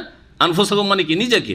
তো নিজেকে হত্যা করে, তার মানে তোমরা আত্মহত্যা করিও না। আর আত্মহত্যা বড় কাবিরা গুনাহ, আর এমন একটা কাবিরা গুনাহ যে যার পরে তওবার সুযোগ থাকে না। অন্য অন্য গুনাহ করলে তো তওবার একটা চান্স থাকে, থাকে না? থাকে না? কারণ বেঁচে থাকলেন আপনি, গুনাহটা করার পরে বেঁচে থাকলেন, তাহলে হয়তো সংশোধনের একটা সুযোগ আসলো। কিন্তু আত্মহত্যা যখন করে দিল এই কাবিরা গুনার মাধ্যমে, তখনই তো দুনিয়া থেকে বিদায় হয়ে গেল, তো তওবার দরজা তার সামনে বন্ধ হয়ে গেল। আর তওবার সুযোগ আসলো না। এটা একটা দিক রয়েছে যে এখানে এটা মারাত্মক অপরাধ। কিন্তু এই অপরাধ বেনামাজির চাইতে বড় অপরাধ নয়, নামাজ ছাড়ার চাইতে বড় অপরাধ নয়, শিরকের চাইতে বড় অপরাধ না, হ্যাঁ, অন্যকে খুন করার চাইতে বড় অপরাধ না। কারণ আমাদের সমাজে খুনির জানাজা পড়ে নিচ্ছে, বেনামাজি জানাজা তো অহরহ চলছে, হ্যাঁ, মুশরিক কবর সেজদাকারী জানাজাও হচ্ছে, সব হচ্ছে, হাজার হাজার লোক গিয়ে জানাজা পড়ছে। কিন্তু আত্মহত্যা করলে জানাজাও পড়বে না, হ্যাঁ, দাফনও করবে না, তাকে এমনিতে মাটিতে পুঁতে দেয়। অনেক জাহেল মূর্খরা করে, জানেন কি জানেন আপনারা এগুলো করেন না? এটা শরীয়ত না। বরং আমার একটা আলোচনা আছে আত্মহত্যার অপরাধ সম্পর্কে, বিস্তারিত আলোচনা আছে। যে কোনো গুনহার জন্য আল্লাহ পাক রব্বুল তওবা দরজা খুলে রেখেছেন, যদি তওবা করার সুযোগ পায়। তওবা করার যদি সুযোগ না পাই, তাহলে একমাত্র শিরকের গুনাহ করে যদি মারা যায় তাহলে আল্লাহ মাফ করবেন না। বাকি ওয়াগফিরু মা দুনা যালিকা লিমান ইয়াশা, শিরক ছাড়া অন্য যে কোনো গুনাহ করে আত্মহত্যা করেও যদি মারা যায়, লিমান ইয়াশা, যদি আল্লাহ চান তাহলে ক্ষমা করতে পারেন। তবে শাস্তি হবে, শাস্তি হবে, কবরের জীবনে শাস্তি হবে, বিচার দিবসে শাস্তি হবে, জাহান্নামও শাস্তি হতে পারে। যেমন আত্মহত্যাকারীর শাস্তি কয়েকটি হাদিসে বর্ণিত হয়েছে, বিভিন্ন রকমের শাস্তি। যে যেমন কাজ করে আত্মহত্যা করে ওই রকমের শাস্তি দেওয়া হবে, ওই রকমের শাস্তি ওকে দেওয়া হবে। কেউ যদি উঁচু জায়গা থেকে আছাড় খেয়ে আত্মহত্যা করে, তাহলে ওই রকমই জাহান্নামের আগুনে জ্বলতে থাকবে, আর উঁচু জায়গা থেকে আছাড় খেতে থাকবে, হ্যাঁ, জাহান্নামের পর্বত করা হবে, আর জাহান্নামের পর্বত থেকে সে আছাড় খেতে থাকবে। আর বিষ খেয়ে যদি কেউ আত্মহত্যা করে তাহলে বিষ খেতে থাকবে জাহান্নামে। এভাবে নবী করিম সাল্লাল্লাহু আলাইহি ওয়াসাল্লামের বেশ কিছু হাদিস রয়েছে। বড়ই কাবিরা গুনাহ, আল্লাহ পাক যেন মুসলিমদের হেফাজত করেন। আর আত্মহত্যা অনেক সময় কুফরি পর্যন্ত পৌঁছায়। কারণ আত্মহত্যা কেন করে এইটা আমি মেনে নিতে পারছি না, আমার লাইফে এরকম কেন হইলো আমি মেনে নিতে পারছি না, ঠিক না? তার মানে আল্লাহ তুমি আমার যে তকদিরে যেটা লিখেছো এর উপর আমি নারাজ, অসন্তুষ্ট, তোমার এটা আমি মেনে নিতে পারি না। আল্লাহর তকদির অসন্তুষ্ট হওয়া তকদিরের প্রতি ঈমানের পরিপন্থী, আর তকদিরের প্রতি ঈমান যদি না থাকে তো মুসলিম হয় না। এটা একটা আরেকটা মারাত্মক দিক রয়েছে। ওয়ালা তাকতুলু আনফুসাকুম, তোমরা কি করিও না, আত্মহত্যা করিও না। একটা হচ্ছে একজন অপরজনকে হত্যা করিও না, মুসলিমকে খুন করা কুফরি, নবী সাল্লাল্লাহু আলাইহি ওয়াসাল্লাম বলেছেন। কিতালুকুম, মুসলিমদের বিরুদ্ধে অস্ত্র ধারণ করা হচ্ছে কুফরি। এমনকি অমুসলিম যদি হয় আর সে আপনার রক্তের পিপাসু নাই, তাহলে তার রক্ত হারাম, হ্যাঁ নবী সাল্লাল্লাহু আলাইহি ওয়াসাল্লাম বলেছেন। হ্যাঁ, তারপরে দ্বিতীয় অর্থ যেটা বললাম সেটা হচ্ছে আত্মহত্যার। তৃতীয় অর্থটা শোনেন। আগের আলোচনা কি আছে, এর আগের প্রসঙ্গ কি ছিল? তোমরা অন্যায়ভাবে কেউ কারো ধন সম্পদ কি করিও না, ভক্ষণ করিও না। ধন সম্পদ যদি অন্যায়ভাবে একজন অপরজনের ভক্ষণ করো, এটা ধীরে ধীরে নিজেকে ধ্বংসে পতিত করা। ওয়ালা তাকতুলু আনফুসাকুম, এই কাজ যদি করো, মানে হারাম রুজি যদি খাও, অন্যায়ভাবে যদি ধন সম্পদ রোজগার করো বা ভক্ষণ করো, সুদ খাও, ঘুষ খাও, বেঈমানি করো, আত্মসাৎ করো, তাহলে নিজেকে কি করা, হত্যা করা, ধ্বংস করার শামিল।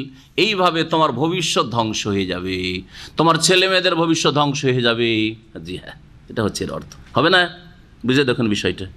যারা হারাম খায় তাদের না শরীরে শান্তি, না মানসিক শান্তি, হ্যাঁ, না পারিবারিক শান্তি, না হারাম খেয়ে হারাম ছেলে মেয়ে স্ত্রীকে খাওয়িয়ে স্ত্রী নেক হবে, না ছেলে মেয়ে ভালো মানুষ হবে। দেখা গেছে। আর হারাম পয়সা বেশি দিন লাস্টিংও করবে না। তো আপনি নিজেকে ধ্বংসে পতিত করলেন না? ওইটাই হচ্ছে ওয়ালা তাকতু। আল্লাহ বলছেন যে দেখো, তোমরা যদি এইরকম বেঈমানি করে, আত্মসাৎ করে, আর হারাম পন্থায় ভক্ষণ করো, তাহলে আর হারাম ব্যবসা বাণিজ্য করো, তাহলে তোমরা ধীরে ধীরে নিজেকে ধ্বংসে নিমজ্জিত করছো। ওয়ালা তাকতুলু আনফুসাকুম, নিজেদেরকে ধ্বংসে পতিত করিও না এরকম অপরাধ করে। ইন্নাল্লাহ কানা বিকুম রাহিম, নিশ্চয়ই আল্লাহ রাব্বুল আলামিন বড় দয়ালু। ওমান ইয়াফআল যালিকা, কেউ যদি এই কাজ করে, কোন কাজ করে? কোন কাজ করে? কোনটা? কয়টা কাজ? হ্যাঁ, 3টা কাজে যে কোনো কাজ। কোনো কাউকে অন্যায়ভাবে খুন করে, অথবা নিজে আত্মহত্যা করে, অথবা হারাম উপার্জন করে নিজেকে ধ্বংসে পতিত করে। ওমান ইয়াফআল যালিকা, এই 3টির দিকে ইঙ্গিত হয়েছে, যেহেতু তাফসীর 3টি। এইরকম কাজকর্ম কেউ যদি করে, উদওয়ানা ওয়া যুলমা, সীমা লঙ্ঘন করে এবং অন্যায়ভাবে, ফাসাউফা নুসলিহি নারা, তাহলে শীঘ্রই তাকে দগ্ধ করব জাহান্নামের আগুনে। আসলা, ইউসলি থেকে নুসলি মানে হচ্ছে প্রবেশ করানো, নুদখিলুহু।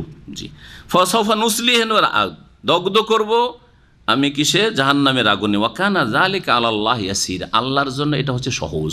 তাহলে কেউ যদি আত্মহত্যা করে, আল্লাহ তাকে ধমক দিচ্ছেন যে জাহান্নামে জ্বলতে হবে।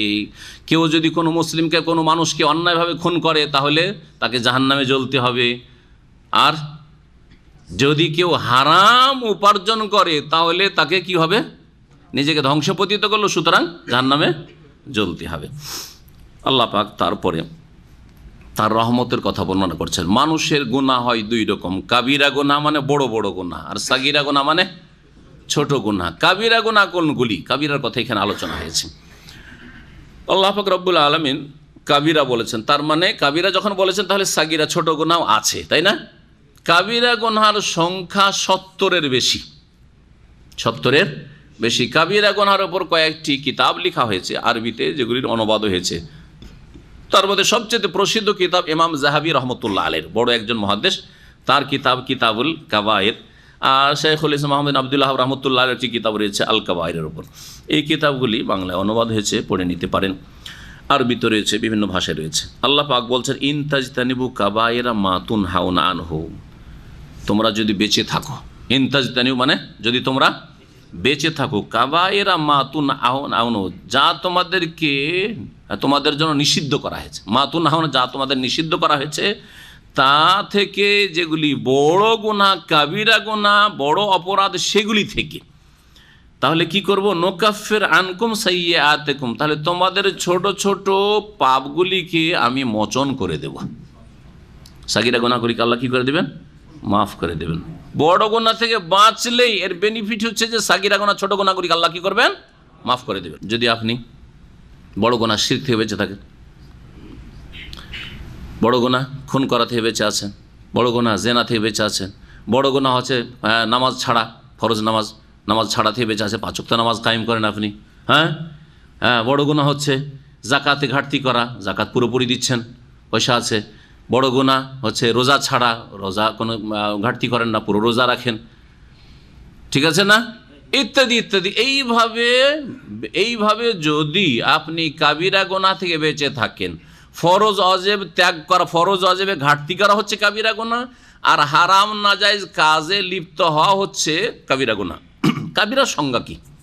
কেউ যদি আপনাকে জিজ্ঞাসা করে যে আপনারা যে বলেন বড় গুনাহ ছোট গুনাহ, তো এর মাপকাঠিটা কি, কেমন করে বুঝবো যে এগুলো কাবিরা গুনাহ আর এগুলো হচ্ছে সাগিরা গুনাহ? যেই গুনার জন্য আল্লাহ জাহান্নামের শাস্তির কথা কোরআন অথবা হাদিসে বলেছেন, আল্লাহ বা তার রাসূল সাল্লাল্লাহু আলাইহি ওয়াসাল্লাম বলেছেন জাহান্নামের শাস্তি এক, বাস জাহান্নামের শাস্তির কথা বলা হয়নি, কিন্তু অন্য কোনো কথা বলা হয়েছে, কাবিরা হইতে পারে না? তাহলে তো মাত্র কয়েকটা কাবিরা গুনাহ হবে। জরুরি যে জাহান্নামের শাস্তির ধমক থাকতে হবে? জাহান্নামের শাস্তি নেই, কিন্তু লানত বা গজব বলা হয়েছে।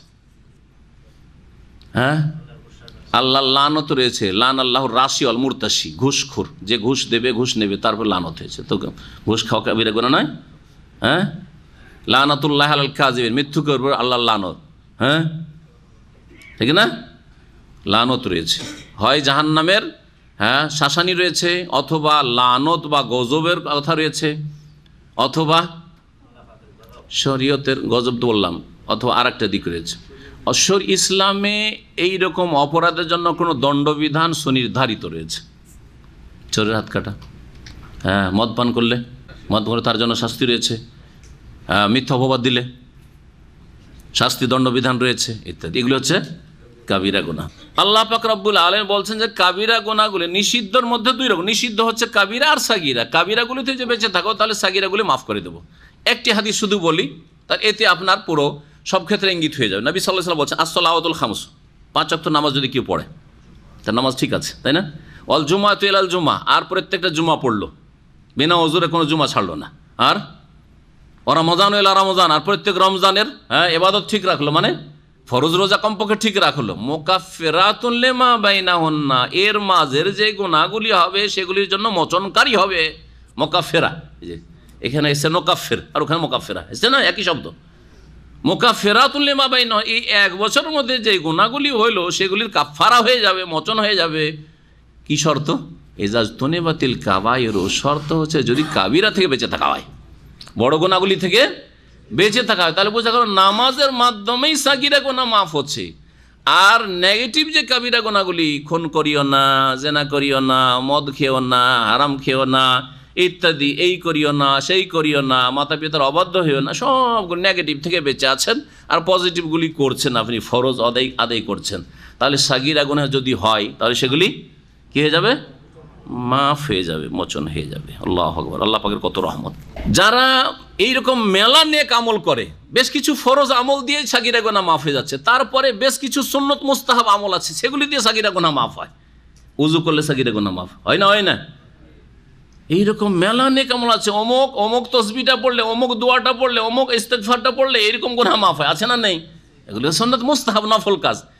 ফরজ দিয়েও সাগিরা গুনাহ মাফ হয়, আর নফল সুন্নত মুস্তাহাব দিয়েও সাগিরা গুনাহ মাফ হয়। তাহলে যারা নিয়মিত 5 ওয়াক্ত নামাজ পড়েন, তারপরে 5 ওয়াক্ত নামাজের পরে জিকির আজকারগুলি করেন, সকাল সন্ধ্যার জিকির আজকার করেন, চিন্তা করুন যে কত তারা ভাগ্যবান। প্রতিদিন আপডেট হয়ে থাকছেন, ঠিক কিনা? ভালো করে চিন্তা করেন যে আপডেট হয়ে থাকছেন আপনি, কিন্তু আপনার অন্তরে যেন পাপের কামনা বাসনা না থাকে। আবার এইগুলো জিকিরও করছেন, আবার অন্তর পাপী হয়ে আছে, এটা চলবে না। অন্তরটা সাফ হইতে হবে, পরিষ্কার হইতে হবে। অন্তরে পাপের জন্য চান্স খুঁজে বেড়াচ্ছেন, এইদিকে সকাল সন্ধ্যার জিকিরও করছেন, 5 ওয়াক্ত নামাজও পড়ছেন না, আপনি অসৎ লোক। তাহলে অন্তর সবসময় পরিষ্কার, অন্তর সবসময় আল্লাহর দিকে ধাবিত, অন্তর সবসময় নেকির কাজের দিকে আগ্রহী। কিন্তু কখনো কখনো হয়তো ভুল ভ্রান্তি ছোটোখাটো হয়ে যায়, সেগুলি হচ্ছে সাগায়ের। জি, সাগিরাই যদি অনেক বেশি হয়ে যায় তাহলে সেটা হচ্ছে ছোট ছোট অনেকগুলি কঙ্করের মতো। ছোট ছোট অনেক কঙ্কর যদি এক জায়গায় জমা করে দেওয়া হয় তো সেটার নাম কি হয়? সেটার নাম পাহাড় হয়। আরে বুঝেন না নাকি আমি? কাবিরা আমি জিজ্ঞেস করছি, আমি যে ছোট ছোট পাথর মেলাগুলো জমা করে দিলাম, তখন ওটার নাম কি হবে? তখন আর ছোট কঙ্কর থাকবে না, ওটার নাম কিছুটা হলে বড় পাথর হয়ে যাবে, আর যখন অনেক হয়ে যাবে তখন ওটার নাম একটা ছোট ছোট পাহাড় হয়ে যাবে, আর ওইটা তখন বড় পাহাড়ে পরিণত হইতে পারে। এই জন্য ওলামারা বলেছেন যে বেশি বেশি সাগিরা কাবিরাতে পরিণত হয়, আর সাগিরাকে কন্টিনিউ করো কবিরাতে পরিণত হয়। এই কথা মনে রাখবেন। আল ইসরার ও আলা সাগাইরে কবিরাতুন, ছোট ছোট গুনাহ কন্টিনিউ করে যাচ্ছেন, মাসকে মাস সাগিরা গুনাহ, প্রতিদিন আপনার সাগিরা গুনাহ, হ্যাঁ, তাহলে সেটা আর সাগিরা থাকবে না, কি হয়ে যাবে? কাবিরা গুনাহ। 8 ঘন্টা ডিউটি করে নেওয়ার পরে আর সময়টা টাইম কোথায় পাস করবেন খুঁজে পান না। তখন এক এক লোক এক এক রকমের, কিছু লোক আছে আলহামদুলিল্লাহ ইসলাম সেন্টারে এসে দিন শিখছে, আর কিছু লোক করছে কি ফেসবুক নিয়ে বসলো আর ওই সব খারাপ ফিল্ম ছবি দেখছে, হ্যাঁ, মহিলাদের ছবি দেখছে, বোঝা গেছে না? আর প্রতিদিন দেখছে, প্রতিদিন সকাল বিকাল দেখতে আছে। তাহলে এগুলো হচ্ছে হ্যাঁ অনেক কঙ্কর পাহাড়ের মতো হতে যাচ্ছে। আর কিছু লোক আছে গিয়ে মার্কেটে, লেডিস মার্কেট আশেপাশে অথবা যেখানে এসে বিভিন্ন হাসপাতাল থেকে অথবা বিভিন্ন জায়গা থেকে যেসব মহিলা ওই কাজের মেয়েরা এসে ওইখানে করে বাস থেকে নামে ওইখানে ধর্ণা দিচ্ছে, একটু তাকাচ্ছে, হ্যাঁ, ডেইলি সপ্তাহে 2 দিন ওর একটা রুটিন করে ফেলেছে যে অমুক দিন আমাকে সিকো মার্কেট, লেডিস মার্কেটে ঘুরতে হবে, যেতে হবে, মলে যেতে হবে, মলে যেতে হবে। আমরা জীবনেও মলে যাই না, নাম শুনেছি শুধু। আশ্চর্য, 18 বছর হয়ে গেল আমি এই সব মলে এখন পর্যন্ত যাইনি। আর যাই বাজারে কেনাকাটাতে গেলেও এমন সময় যে সময় মহিলা সাধারণত থাকেই না, ফজর পর থাকে না, ফজর পরে যায়, 24 ঘন্টা খোলা থাকে, ফজর পর খুলে যায়, তারপরে জোহর পরে সময়টা থাকে না। জীবনে এসা পরে বাজারে যেতে হবে আর কেনাকাটা করতে হবে, সব করি না। ফির আপনার একটা চেষ্টা থাকতে হবে, না এমন সময় এখানে যাবেন আর এমন মলে যাবেন যেই সব মলে হ্যাঁ দেখা যায় এরকম মেকআপ করা সুন্দরী মহিলা সারা বিশ্বের আসছে না। তাহলে এগুলো হচ্ছে পাহাড়ের মতো সাগিরা হয়ে যাচ্ছে। যাই হোক, আল্লাহ পাক যেন আমাদের হেফাজত করেন, সাগিরা কাবিরা সমস্ত গুনাহ থেকে বেঁচে থাকার তৌফিক দান করেন। আল্লাহ বলছেন তারপর নুদখিলকুম মুদখালান কারীমা, এবং তোমাদেরকে প্রবেশ করাবো সম্মানজনক স্থানে, অর্থাৎ জান্নাতে। মুদখালান কারীমা হচ্ছে জান্নাত। আল্লাহ পাক জান্নাত দেওয়ার ওয়াদা করছেন আর ছোট গুনাহগুলিকে মাফ করে দেবেন যদি তোমরা কাবিরা গুনাহ থেকে বেঁচে থাকো। আল্লাহ পাক যেন আমাদের কাবিরা সাগিরা সকল গুনাহ থেকে বেঁচে থাকার তৌফিক দান করেন। আল্লাহ আমাদের সকলকে জান্নাতুল ফিরদৌস দান করেন। মহান আল্লাহ তারপর ইরশাদ করছেন ওয়ালা তাতামান্নাউ মা ফাদ্দালাল্লাহু বিহি বা'দাকুম আলা বা'দ। এই আয়াতের শানে নজুল সম্পর্কে বলা হয়েছে যে নবী করিম সাল্লাল্লাহু আলাইহি সাল্লামের এক স্ত্রী উম্মে সালামা রাদিয়াল্লাহু তাআলা আনহা বললেন যে ইয়া রাসূলুল্লাহ, এক তো আমরা ক্ষতিগ্রস্ত এই দিক থেকে, নেকির দিক থেকে, যে পুরুষরা জেহাদে যাবে আমরা জেহাদ করি না, তো ওরা তো সব নেকি নিয়ে গেল, আমরা তো এই নেকি থেকে বঞ্চিত, এইদিকে আমরা হ্যাঁ তাদের থেকে পিছিয়ে গেলাম। আবার যখন ধন সম্পদের ভাগ বন্টন তখন আমাদের অর্ধেক, পুরুষদের আমাদের দ্বিগুণ, কেমন হইল? নেকি তো আমাদের কম হয়ে যাচ্ছে, এমনি তো মাসে 1 সপ্তাহ ধরেন মাসিক থাকছে, ওখানেও কম হইল, ঠিক না? তো এইগুলো তো কম, জেহাদও আমরা করতে পারবো না, আর আমরা এইদিকে ভাগ জমি জায়গা ধন সম্পদের বাপের ভাগ পাবো, মায়ের ভাগ পাবো, সেখানেও অর্ধেক, তো কেমন হইল? তখন এই আয়াত নাযিল হয়েছিল। এই আয়াতে যেমন এই বিষয়টি রয়েছে যেটা শানে নজুল, ঠিক তেমনই যে কোনো রকমের হিংসা হারাম এ কথা এতে রয়েছে। অন্যকে আল্লাহ যে নিয়ামত দিয়েছেন সেটার জন্য ঈর্ষা করা, এই ধরনের যে সেটা আমি পেতাম ও কেন পেল, এটা হচ্ছে কাবিরা গুনাহ, বড় কাবিরা গুনাহ। এবং এতে মানুষ কখনো শান্তি পায় না, আগুন জ্বলতে থাকে অন্তরে, অশান্তি বিরাজ করে সবসময় অন্তরে, শান্তি পায় না। হিংসা বড় কাবিরা গুনাহ। আল্লাহ পাক বলছেন হ্যাঁ যদি এটা না করে ওরটা থাক, কিন্তু আল্লাহ যদি আমাকে ওই রকম দিত তো আমি এরকম করতাম। যেমন একজন লোক প্রতি বছর হজ করছে, আল্লাহ যদি আমাকে চান্স দিত, যদি কফিল অনুমতি দিত আর টাকা পয়সা থাকতো, আমিও প্রতি বছর হজ করতাম। ও হজ করুক, আমিও করতাম, কাজটা মন্দ না, ভালো। এরকম আকাঙ্ক্ষা লালসা করা জায়েজ না? না জায়েজ? জায়েজ, প্রশংসিত। তাহলে এইরকম আকাঙ্ক্ষা করা প্রশংসিত। অনেক সময় ধন সম্পদ ওকে আল্লাহ দিয়েছেন আর উনি মসজিদ করছেন, মাদ্রাসা করছেন, দাওয়াতের কাজে এত টাকা খরচ করতে পারছেন, আল্লাহ যদি আমাকেও দিতেন আমিও দিনের দাওয়াতের কাজে খরচ করতাম। আমি লেখাপড়া যাই না, আমিও যদি লেখাপড়া জানতাম তো ওনার মতো আমিও দিনের কাজ করতাম। এই আকাঙ্ক্ষাগুলি ভালো না মন্দ? হ্যাঁ, কিন্তু যদি ও কেন করবে, আমি করতাম, হ্যাঁ, ওর কথা কেন লোকে শুনবে, আমার কথা শুনুক, হ্যাঁ, হারাম। তখন আল্লাহ পাক বলছেন ওয়ালা তাতামান্নাউ মা ফাদ্দালাল্লাহু বিহি বা'দাকুম আলা বা'দ, তোমরা লালসা করিও না বা আকাঙ্ক্ষা করিও না ওই সমস্ত সম্পদের বা ওই সমস্ত নিয়ামতের অনুগ্রহের যার দ্বারা আল্লাহ পাক তোমাদের একজনকে অপরজনের ওপর শ্রেষ্ঠত্ব দান করেছেন। মা ফাদ্দালাল্লাহু, যা দিয়ে আল্লাহ পাক প্রাধান্য দান করেছেন বা শ্রেষ্ঠত্ব দান করেছেন, বা দেখুম আলাবাজ তোমাদের একে অপরের ওপর। লিররিজালে নাসিব মাকতাসাবু, পুরুষদের জন্য তাদের অংশ রয়েছে তাদের কৃত কর্ম থেকে, যা করবে তারা কর্ম অনুযায়ী ফল পাবে। ঠিক তেমনি ওয়ালিন নিসাই নাসিব মিম্মাকতাসাবনা, আর নারীদের জন্য অংশ রয়েছে মিম্মাকতাসাবনা তাদের কৃত কর্মের, তারা যা কর্ম করবে তার ফল পাবে। মহিলা নামাজ পড়ে সেও সওয়াব পাবে ওই রকমই, যেমন পুরুষও পায়, পুরুষ যেমন সওয়াব পায় তেমন মহিলাও পায়। পুরুষের যেমন ফারাইজ ওয়াজিবাত রয়েছে তেমন মহিলারও ফারাইজ ওয়াজিবাত ফরজ রয়েছে। পুরুষদের জন্য যেমন নফল সুন্নাত মুস্তাহাব রয়েছে, দোয়া জিকির আজকার রয়েছে, নারীদের জন্য রয়েছে। কিছু কিছু ক্ষেত্রে ব্যতিক্রম রয়েছে, কারণ আল্লাহ যিনি সৃষ্টিকর্তা জানেন যে এই বিধানগুলি পুরুষের ক্ষেত্রে প্রযোজ্য, নারীদের ক্ষেত্রে প্রযোজ্য নয়। এই বিধানগুলি নারীদের ক্ষেত্রে প্রযোজ্য, এগুলি পুরুষের জন্য নয়। সেই জন্য আল্লাহ পাক কিছু কিছু ক্ষেত্রে পার্থক্য করেছে। নাহলে আসল হচ্ছে যে দিনের বিধিবিধান ক্ষেত্রে, ইমান আমলের ক্ষেত্রে নারী পুরুষ সমান একই রকম, এবং নারী পুরুষের ইবাদত বন্দিগিও সমান একই রকম, নারী পুরুষের ইবাদত বন্দিগির তরিকাও সমান। সুতরাং যেমন পুরুষদের নামাজের তরিকা তেমনি হচ্ছে নারীদের নামাজের তরিকা, যদি নবী করিম সাল্লাল্লাহু আলাইহি ওয়াসাল্লাম কোনো ক্ষেত্রে ব্যতিক্রম না বলেন। যেমন আজান, মহিলাদের আজানের প্রয়োজন, কারণ মহিলাদের জামাত নেই, সেই জন্য মহিলারা আজান দেবে না। হ্যাঁ, বাকি নামাজের তরিকাতে কোনো পার্থক্য নেই। যে পার্থক্যগুলি প্রচলিত কিছু কিছু মযহাবের লোকেরা করে থাকে, সেগুলি জয়ীফ, দুর্বল, জাল, আর না হলে মন গড়া, হ্যাঁ, যুক্তিভিত্তিক, হাদিস ভিত্তিক নয়, দলিল ভিত্তিক নয়। আল্লাহ পাক বলছেন যে তোমরা যাকে যে আল্লাহ ভাগ করে দিয়েছেন সেটাই হচ্ছে তার কৃতকর্মের অংশ।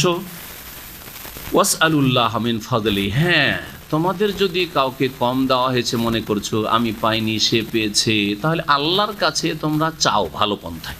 ওয়াসআলুল্লাহ, আল্লাহর কাছে তোমরা চাও, যাচ্চা করো, মিন ফাজলি, তার অনুগ্রহ থেকে আল্লাহ দেবেন। এই আয়াতে চাওয়ার জন্য, দোয়া করার জন্য উৎসাহিত করা হয়েছে। যেমন আল্লাহ পাক আপনাকে এলেম কম দিয়েছেন, কাউকে বেশি দিয়েছেন, আপনি আল্লাহর কাছে দোয়া করেন যে আল্লাহ আমাকে এলেম দাও, ওর চাইতে বেশি এলেম দাও। আপনাকে আল্লাহ ধন সম্পদ কম দিয়েছেন আর কাউকে বেশি দিয়েছেন, আপনিও যদি ধন সম্পদেও দোয়া করেন, অসুবিধা নেই, দোয়া করেন, কিন্তু সৎ উদ্দেশ্যে দোয়া করতে, এই ধন সম্পদ তোমার দিনের কাজে, তোমার সন্তুষ্টির কাজে লাগাবো, শুকরিয়া আদায় করবো এই ধন সম্পদে, এই ধন সম্পদের আমানত রক্ষা করব। আর যদি বলেন ধন সম্পদ পেয়ে আমি ইচ্ছা মতো কাজ করবো, আমার যা ইচ্ছা তাই করব, তাহলে আপনার অসৎ উদ্দেশ্য রয়েছে। কারণ অধিকাংশ মানুষের জন্য ধন সম্পদ হচ্ছে বড় ফিতনা। জি, ওয়াসআলুল্লাহ মিন ফাদলি ইন্নাল্লাহ কানা বিকুল্লি শাইইন আলিমা, নিশ্চয় আল্লাহ রাব্বুল আলামিন প্রত্যেক বস্তু সম্পর্কে সম্যক জ্ঞানী। নারীদেরকে যে অর্ধেক দেওয়া হয়েছে ধন সম্পদে, আর পুরুষদেরকে তার দ্বিগুণ দেওয়া হয়েছে। ছেলে সন্তানকে 2 ভাগ আর মেয়ে সন্তানকে 1 ভাগ দেওয়া হয়েছে। এতেও বড় হিকমত রয়েছে। দেখেন, যতগুলি ঝুঁকির কাজ আর যতগুলি খরচ খরচা বহন করা, সবগুলি কিন্তু ছেলেদের ওপর, মেয়েদের ওপর কোনো খরচ খরচা নেই। বাপ মায়ের ভরণ পোষণের দায়িত্ব মেয়েদের উপর নয়, বাপ মা বুড়ো হয়ে গেছে, মেয়েদের উপর দায়িত্ব নেই। মেয়েরা তো স্বামীর ঘরে চলে গেছে, পাবে কোথায়? হ্যাঁ, তাদের কোনো দায়িত্ব নেই। তবে কেউ দেখার না থাকে, শুধু মেয়ে আছে, সেটা আলাদা কথা। কিন্তু ছেলে আছে, আর ছেলে বলবে যে আমি দিচ্ছি 200 টাকা, তুই 100 টাকা দে, বোনকে বলবে না, কোনো দায়িত্ব নেই। যদিও চাকরি করে মেয়ে, যদিও ইনকাম করে, তার ব্যবসা বাণিজ্য আছে। তাহলে মেয়েদের উপর যখন কোনো আর্থিক দায়িত্বই আল্লাহ রাখেননি, তারপরে মেয়েরা বিয়ে করলে তাদের খরচ লাগে না ইসলামের দৃষ্টিতে। হিন্দুদের দৃষ্টিতে লাগে, হিন্দু সভ্যতায় লাগে, যৌতুক লাগে, ইসলামে লাগে না। বুঝছেন না? কারণ আপনি বলছেন মেয়েদের খরচ লাগে না, আর বাংলাদেশে, ভারতে তো মেয়েদেরই বেশি খরচ লাগে। এই জন্য বুঝিয়ে দিচ্ছে ভালো করে যে আমাদের ভারত, বাংলাদেশ, পাকিস্তানে যে মেয়ে পক্ষের খরচ হয় বিয়েতে, এটা হিন্দু সভ্যতা, হিন্দু ধর্ম বলে না, তাদের মন গড়া এইসব কাজ হিন্দু সভ্যতা। কিন্তু মুসলিমদের সভ্যতায়, ইসলামিক সভ্যতাতে ইসলামে নেই। ইসলামে আছেও, একটু আগে পড়লেন, ওয়ান্তাবতাগু বিআমওয়ালিকুম, পয়সা খরচ করে পাত্রী খুঁজে নিয়ে এসো, স্ত্রী খুঁজে নিয়ে এসো। তো দেখেন সৌদি আরবে মাশাআল্লাহ যার মেয়ে আছে, এক একটা মেয়েতে 1 লাখ রিয়াল করে খরচ কাকে করতে হচ্ছে?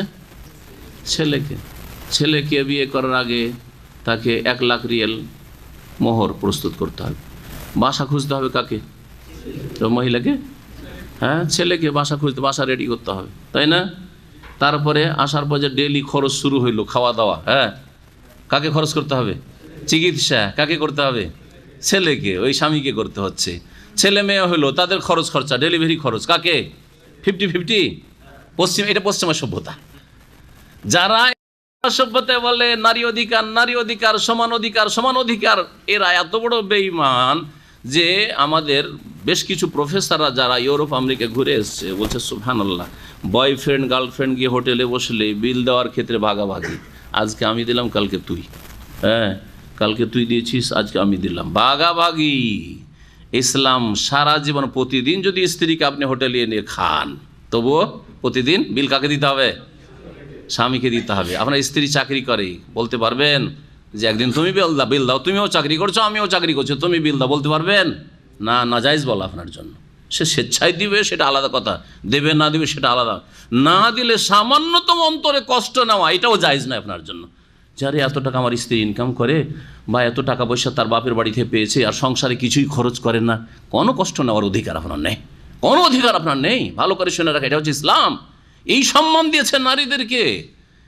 আর ধোঁকাবাজ যারা নারীদেরকে কলকারখানায় নিয়ে তাদের ইজ্জত হরণ করতে চায় তারাই সব কথা বলে নারী অধিকার আর মানব অধিকার। সব অধিকার নামে অধিকার, কোথায় মানব অধিকার আছে সেখানে? আরও খবর বলছি তাদের, আমাদের মদিনা ইউনিভার্সিটির প্রফেসররা যারা ওই সব দেশে ঘুরে এসছে বলছে, একজন প্রফেসর আমাকে বলছেন বা আমাদের ক্লাসে বলছেন আমভাবে, আজকে থেকে 25 বছর আগের কথা বলছি, 26 বছর আগে, বলছেন যে গেলাম একটি দোকানে, দেখলাম আমেরিকাতে গিয়ে দেখলাম যে কাউন্টারে এক পুরুষ চাকরি করছে কাপড়ের দোকানে, আর একটা মহিলা চাকরি করছে। স্যালারি জিজ্ঞেস করলাম, জানলাম যে পুরুষের স্যালারি মহিলার চাইতে অনেক বেশি। নারী অধিকার, হ্যাঁ সমান অধিকার, এগুলির নাম সাম্য। কোথায় সাম্য তাদের? ধোঁকাবাজ এরা।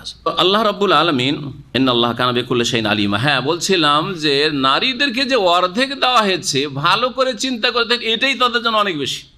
ওই যে বাপের মায়ের ধন সম্পদ থেকে অর্ধেক নিয়ে চলে গেল আর 2 গুণ পেল ওর ভাই, ওই ভাইয়ের ওপর দায়িত্ব থাকলো বাপ মায়ের সংসারের ইত্যাদি, চিকিৎসা, খাওয়া দাওয়া, বাড়িঘর, শীত বস্ত্র, সব দায়িত্বর ওপর। এর ওপর কোনো দায়িত্ব নেই। বরং মাঝে মাঝে আসবে শ্বশুর বাড়ি থেকে, আসবে শ্বশুর বাড়ি যাবে স্বামীর ঘরে খাবে, এখানে আসবে তো ভাইয়ের ঘরে খাবে, তাই না? এখানেও খাবে, এই না যে এখানেও তাকে বিল দেখিতে হবে। এখানে আত্মীয়তার সম্পর্ক আছে, ভাইয়ের বাড়ি মেহমান হয়েছে, কমপক্ষে 3 দিন তো খাওয়াতে হবে। আর তারপরে খাওয়ানো ভালো কাজ, কিন্তু 3 দিন তো খাওয়াইতে হবে যে কোনো মেহমানকে। আল্লাহ পাক তারপরে বলছেন ওয়ালিকুল্লিন জাআলনা মাওয়ালিয়া, প্রত্যেকের জন্য আমি উত্তরাধিকারী হ্যাঁ স্থির করেছি। প্রত্যেকের, মাওয়ালি মাওলার বহুবচন, মাওয়ালি হচ্ছে মাওলার বহুবচন। মাওলা আরবিতে যে শব্দটি রয়েছে তার অনেকগুলি অর্থ হয়, তার মধ্যে একটি অর্থ হচ্ছে মালিক, আর সবচেয়ে বড় মালিক হচ্ছেন আল্লাহ রাব্বুল আলামিন। এইরকম ব্যাপক অর্থে কোনো মানুষের জন্য ব্যবহার করা যাবে না। এই জন্য আমাদের সমাজে যে আলেমদেরকে মাওলানা বলা হয়, এই মাওলানা বলাটি হারাম না হইলেও আপত্তিকর মনে হয়, অপছন্দনীয় মনে হয়, এইটা ঠিক নয়। এই আর আরবদের মধ্যে এই জন্য প্রচলন নেই। আলেম আলামাকে শেখ বলছেন, শেখ বলছেন, তো এটা উঠিয়ে দেওয়াই উচিত। কিন্তু এমনিতে একেবারে হারাম হয়ে যাবে আর শিরক হয়ে যাবে তা না। ব্যাপক অর্থে যদি বলেন তাহলে শিরক হবে, কারণ এত ব্যাপক অর্থ তাতে নেই। মাওলার আরও মেলা অর্থ। মাওলা এমনি সাধারণ মালিককে, মানুষ মালিককে মাওলা বলা হয়। যেমন দাসের মালিক যে দাস আজাদ করেছে তাকে কি বলা হয়? মাওলা বলা হয়।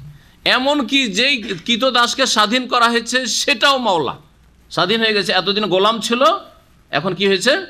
স্বাধীন হয়েছে, ওকেও মাওলা বলা। এটা হচ্ছে ছোট মাওলা, মানে যে স্বাধীন হয়ে যাওয়া দাস। আর বড় মাওলা হচ্ছে মানুষের মধ্যে যে স্বাধীনকারী, যে স্বাধীন করলো দাসকে, সেও মাওলা। মাওলার একটি অর্থ আরবি ভাষায় চাচাতো ভাই। চাচাতো ভাই মানুষ, চাচাতো ভাইকে মাওলা বলা হয়। মাওলার আর একটি অর্থ হচ্ছে ওয়ারিস।